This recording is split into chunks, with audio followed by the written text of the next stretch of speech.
Bendiciones, bendiciones para todos ustedes. Qué bueno tener este nuevo día, esta nueva mañana, que Dios en su fidelidad nos permite vivir y por eso damos el honor y la gloria a Él. Padre, te bendecimos, te adoramos, te glorificamos, te exaltamos, te damos gloria, te damos alabanza, te damos honor, te damos adoración. Tú eres el Dios fiel, tú eres el Dios eterno. Gracias por darnos la capacidad de poder estar juntos, de podernos animar, de podernos fortalecer. Gracias, Señor, por sacarnos adelante en medio de los días en que hay dolor en nuestro cuerpo, en que hay afectaciones de salud. Padre precioso, pero hemos visto la mano poderosa de Dios obrando. Ese es el testimonio que puedo levantar hoy en adoración, en alabanza delante de ti. Cómo, Señor amado, tú cambiaste cualquier diagnóstico contrario que iba hacia cirugía y lo estableciste en algo mucho más liviano y más pasajero. Y aquí estamos, Señor, en recuperación, fortalecidos de la mano poderosa de Dios. Por eso no dejamos de hacer el ejercicio, la labor ministerial, el servicio que tú nos permites desarrollar en la iglesia como ministerio Paso de Esperanza, un ministerio que está deseoso de hacer discípulos. Por lo tanto, el estudiar en este día, amado Dios, una vez más, este libro de Apocalipsis y estudiar estos temas que tú nos estás revelando, nos permite, Dios amado, poder fortalecer nuestro espíritu y decir: Dios, aquí estamos. Y cada día en lo que tú nos permitas vivir, Señor, estamos para hacer tu obra. Bendito es el nombre eterno de nuestro Dios, que nos ama de manera incondicional. Recibe tú todo el honor y la gloria. Amén. Bueno, preciosos, continuamos entonces en esta oportunidad mirando el mensaje a la Odisea, y está en Apocalipsis capítulo 3, versículo 14 al 22. Y dice la palabra del Señor: escribe al ángel de la iglesia en la Odisea: he aquí el Amén, el testigo fiel y verdadero, el principio de la creación, dice esto: yo conozco tus obras, que ni eres frío ni caliente. Ojalá fueses frío o caliente. Por cuanto eres tibio y no frío ni caliente, te vomitaré de mi boca. Porque tú dices: yo soy rico y me he enriquecido, y de ninguna cosa tengo necesidad. ¿No sabes que tú eres un desventurado, miserable, pobre, ciego y desnudo? Por tanto, yo te aconsejo que de mí compres oro refinado en fuego, para que seas rico, y vestiduras blancas para vestirte, y no se descubra la vergüenza de tu desnudez. Y unge tus ojos con colirio para que veas. Yo reprendo y castigo a todos los que amo. Sé pues celoso y arrepiéntete. He aquí yo estoy a la puerta y llamo. Si alguno oye mi voz y abre la puerta, entraré a él y cenaré con él y él conmigo.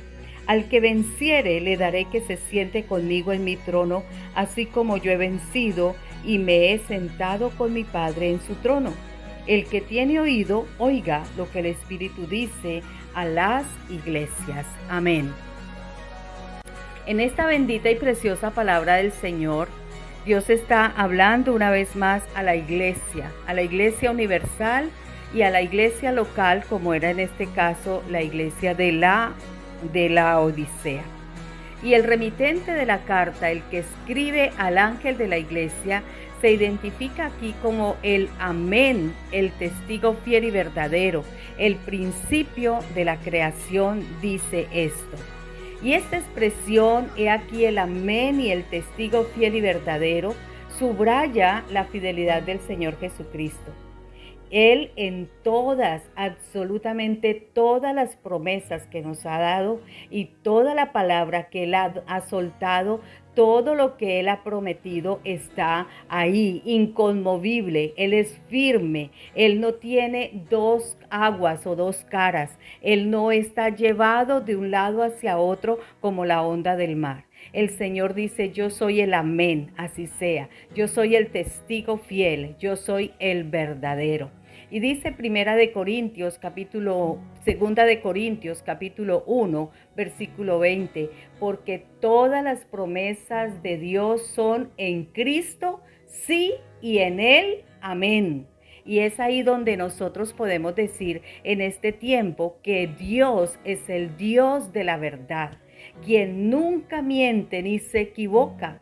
En este sentido debemos de relacionar esta expresión con la frase que se usa frecuentemente en los evangelios: de cierto os digo, que literalmente quiere decir amén, amén os digo. El Señor está ratificando, está colocando esa palabra con toda la certeza, con toda la seguridad. Por eso cuando tú y yo recibimos una palabra del Señor, tenemos que estar seguros de ese amén. Así es, así sea. De cierto os digo. Y es ahí donde el Señor lo complementa aún más diciendo: yo soy ese testigo fiel, yo soy ese testigo verdadero. Ya lo habíamos visto también en Apocalipsis capítulo 1, versículo 5. Él hace exactamente lo que ha prometido. El Señor no hará lo que a mí me gustaría que hiciera, pero sí hace lo que Él se ha comprometido a hacer. Y es ahí donde está la dificultad de muchos de nosotros, donde deseamos que Dios haga lo que yo deseo que suceda. Señor, es que yo deseo que en Colombia, Señor, es que yo deseo que el próximo hombre que gobierne a Colombia, Señor, es que yo deseo que, y comenzamos a pedirle al Señor deseos.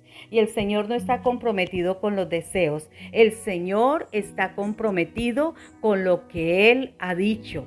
Y Él dice: yo soy fiel y verdadero. Todo lo que he prometido, todo lo que es mi verdad hasta el fin, sin importar ninguna de las consecuencias, yo lo haré. Sin importar absolutamente nada, yo lo haré. Por eso el Señor nos está animando a fortalecernos en esto, porque ¿qué es esto sino el carácter del Señor? Y el carácter del Señor contrasta muchas veces con la infidelidad de nosotros los cristianos. Y este es el caso. El Señor le está mostrando a la iglesia de la Odisea el carácter que Él tiene como Dios frente a la liviandad, a la infidelidad, a esa doble vida que tenía esta iglesia en mención. Entonces, lo que la iglesia debería recordar es, a la luz de lo que el Señor está diciendo en 2 de Timoteo 2:13, que si fuéramos infiel, gloria al Señor, Él permanece fiel, porque Él no puede negarse a sí mismo. El Señor nunca va a negarse a lo que Él ha dicho, a lo que Él ha prometido. Él lo asegura. En Isaías capítulo 65, versículo 16, dice: el que se bendijere en la tierra, en el Dios de verdad se bendecirá. Y el que jurare en la tierra, por el Dios de verdad jurará. Porque las angustias primeras serán olvidadas y serán cubiertas de mis ojos. Pero habla en 2 oportunidades del Dios de la verdad. Ese es el Señor que habla en nuestra vida en este día. Luego también se describe como el principio de la creación. Y el principio de la creación, esto quiere decir que Cristo es el creador de todo lo que existe, porque no está diciendo que Cristo fue creado antes que todos los demás, ¿cierto? Como de algunas tendencias cristianas, como los testigos de Jehová y los mormones, en este tiempo presente se atreven a decir que cuando Él dice que es el principio de la creación, es porque está hablando que Él, antes de que fuera creado el universo, el mundo, Él fue creado. No, Él es el principio de la creación de Dios, porque Él es Dios y está desde todos los tiempos, absolutamente vive desde la eternidad y hasta la eternidad. Por eso Colosenses 1:17 dice: y Él es antes de todas las cosas, y todas las cosas en Él subsisten, y Él es la cabeza del cuerpo que es la iglesia, el que es en el principio, el primogénito de entre los muertos, para que todo tenga en él preeminencia. Entonces el Señor es en todo.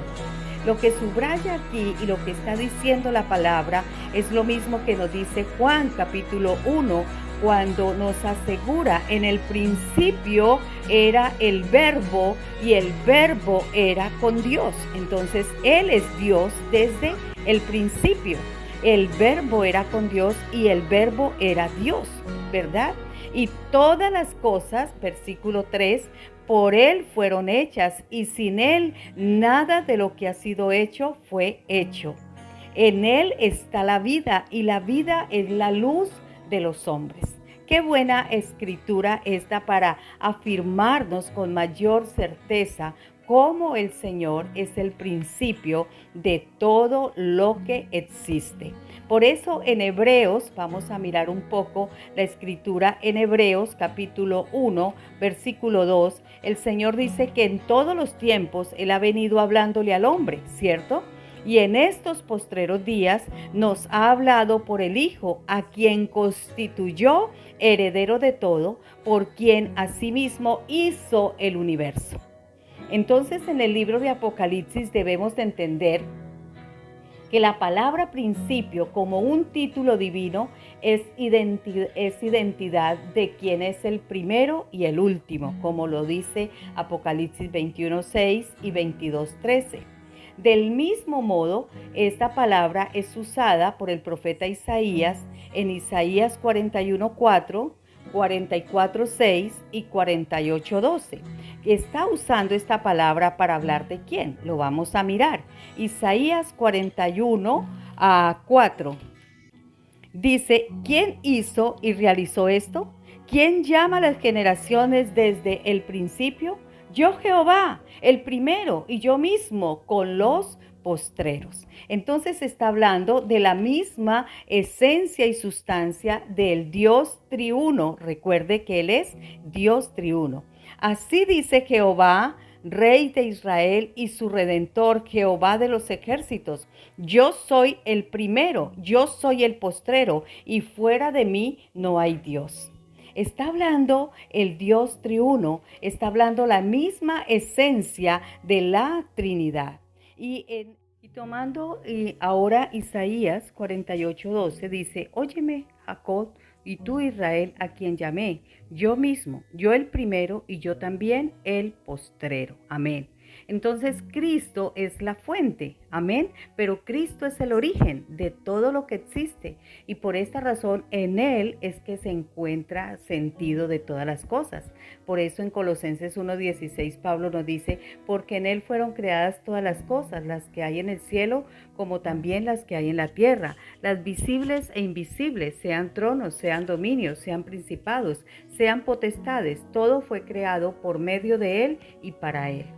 Vale la pena hacernos la siguiente pregunta: si tuviésemos todas las cosas que pudiésemos desear en el mundo, pero si no le tenemos a Él, somos inmensamente pobres, tal como le estaba pasando aquí a la iglesia de la Odisea, porque en Él es que están todas las cosas. Él es el creador de todas las cosas. Y si deseamos tener lo que Él da, mas no tenerlo a Él, es una terrible pobreza espiritual. Por eso el Señor en este pasaje reprende a la iglesia y le dice: yo conozco tus obras, que ni eres frío ni caliente. Ojalá fueses frío o caliente, pero por cuanto eres tibio y no frío ni caliente, te vomitaré de mi boca. Porque tú dices: yo soy rico y me he enriquecido y de ninguna cosa tengo necesidad. Y no sabes que tú eres un desventurado, miserable, pobre, ciego y desnudo. A diferencia de todas las iglesias, realmente, en el caso de la Odisea no hay ninguna palabra de alabanza. El Señor conoce esas obras que esta iglesia estaba haciendo, porque Él siempre es el verdadero. Y sabes una cosa, Dios siempre muestra la verdad. Dios siempre revela el estado espiritual de las personas. Dios no está con pañitos de liviandad diciéndole a las personas todo está bien, tú vas en el proceso, estoy trabajando contigo, pero Él siempre marcará en dónde nosotros estamos, cuál es nuestro nivel espiritual. Si nos tienes que decir e indicar cómo estamos, Él no lo va a dudar. Por eso las palabras que está aquí el Señor afirmando es de los frutos que Él estaba viendo en la iglesia, como lo dice Mateo 7:16. Y Él estaba conociendo el estado espiritual de la iglesia porque estaba viendo sus obras, ¿cierto? En este caso, lo que Cristo está reprochando a la iglesia no era que fueran fríos ni calientes, ¿cierto? Ni amaban ni odiaban, ni se apasionaban ni se desinteresaban, ni buscaban, ni hacían lo bueno ni hacían lo malo. No, eran ser tan indiferentes, ¿no? El agua necesita tener o una temperatura fría o una temperatura caliente. Es necesario hacer que se establezca realmente algo consolidado, firme.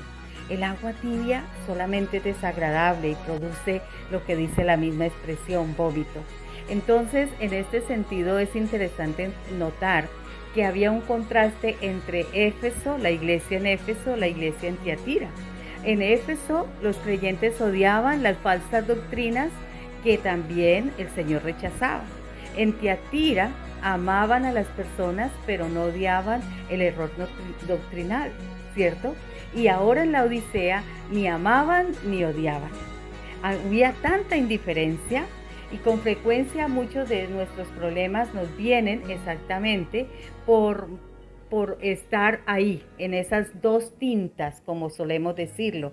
Aquí vemos al Señor que le desagrada que no seamos como contundentes, fundamentalistas, si así lo queremos decir, extremistas, si así lo queremos decir, pero realmente lo que el Señor dice es que el amor por Él marca una gran diferencia. El amor por Él no está dado si acaso me parece, no, porque tenemos un gran ejemplo, ¿cierto? ¿Qué diría el Señor de Judas, cierto? ¿Qué diría el Señor de esas personas que andan a dos tintas? No les interesa mucho el asunto con el Señor. Entonces, ¿cómo podemos ser cristianos y no ser afectados si nosotros vivimos en esa indiferencia? Pues el mundo se va a permear, el mundo va a venir a la iglesia, vamos a estar compaginando con esas ideologías, con esas presunciones de los hombres. Y es ahí cuando el Señor le dice a la iglesia, estás en un grave peligro, porque si persistes en esa actitud de ser ni frío ni caliente, entonces lo vomitaré de mi boca. Literalmente le dice, estoy a punto de sacarte de mí. Y qué tremenda expresión, estoy a punto de sacarte de mí. Que el Señor nos dijera como iglesia, yo estoy a punto de arrojarte de mi boca, estoy implicándome un desprecio, bueno, no quiero usar esta palabra de parte de Dios, pero sí un abandono de parte de Dios, ¿no? Un cortarme de Él. El Señor le dice, estoy a punto de sacarte de mí, porque nosotros la iglesia estamos en Cristo, pero si no estamos en Cristo, Él nos dice, a ver, fuera de mí, estoy a punto de sacarte de mí. Y por eso la implicación que tiene este pasaje es la invitación que Él le hace al arrepentimiento, ¿cierto? Y le dice que es necesario que esta iglesia se arrepienta, es necesario que esta iglesia busque el estar restaurado, busque el afirmarse en esas verdades. Entonces aquí el Señor vuelve a hacer una exhortación a la iglesia hacia la forma en que su tibieza le resulta insoportable al Señor. Debemos de preguntarnos por qué la tibieza le resulta insoportable al Señor, porque implica indiferencia en las cuestiones espirituales. La persona que no se preocupa por la enseñanza bíblica, la persona que no le importa si hay errores doctrinales, pero tampoco le importa y procura combatirlos, ¿cierto? Por lo tanto, no está interesada en ser discipulado. La persona que le falta compromiso por la obra del Señor, la persona que está despreocupada por el crecimiento espiritual personal. Entonces no está interesado en buscar un aprendizaje, un discipulado. La persona que frente al mundo hay una pérdida de sabor y realmente no afecta al mundo, no es sal en la tierra, ¿cierto? Sino que llega a ser un cristiano que está confundido, mezclado con el mundo y no es luz. Aquí también describe a un cristiano sin una entrega verdadera, a un cristiano hipócrita, falso, mecánico, mezclado con el materialismo, con el humanismo secular como lo veíamos anteriormente. Entonces, esta es una condición muy peligrosa, de la cual no hay ninguna garantía de una auténtica vida espiritual. Y es importante entender esto porque está describiendo realmente a un cristiano mundano, como a un profesante, a un seguidor mas no nacido de nuevo. Y la situación es grave. En el pasado el cristianismo tiene como esa esencia, ¿cierto? De no ser tan contundente. Y el Señor dice, tenemos que tener nuestra vida centrada en Cristo. Tenemos que tener nuestra vida segura en Él. Yo no puedo negar la divinidad de Cristo, yo no puedo negar su encarnación, la redención de Cristo conseguida en la cruz, yo no puedo negar su segunda venida, ¿cierto? Pero nos encontramos en una época donde hay muchos y muchas enseñanzas que están negando cosas tan fundamentales en el cristianismo como estas. Entonces, ¿a dónde va a terminar todo esto? Pues Cristo vomitará a la iglesia de su boca y estará sacándoles, estará botándoles de él, porque no puede resistir un cristiano, una iglesia mundanalizada, una iglesia que esté contaminada con el mundo. Vamos a dejar aquí, continuaremos cuando el Señor dice, tú dices, yo soy rico y me he enriquecido y de ninguna cosa tengo necesidad. Es una gran pregunta que debemos de también seguir socializando. Pero cuidado amigo, cuidado hermano, cuidado discípulo precioso con descuidar nuestra vida y nuestro crecimiento espiritual. Tenemos que ser fundamentales, fundamentados en esa palabra, cristocéntricos, bibliocéntricos. No podemos diluirnos con esa iglesia que se ha entrado en el mundo y se ha mezclado con el mundo. Que Dios nos ayude y que nosotros podamos seguir adelante. Es nuestro deseo. Bendiciones. El Ministerio Pasos de Esperanza con ustedes para bendecirles en este tiempo. Amén.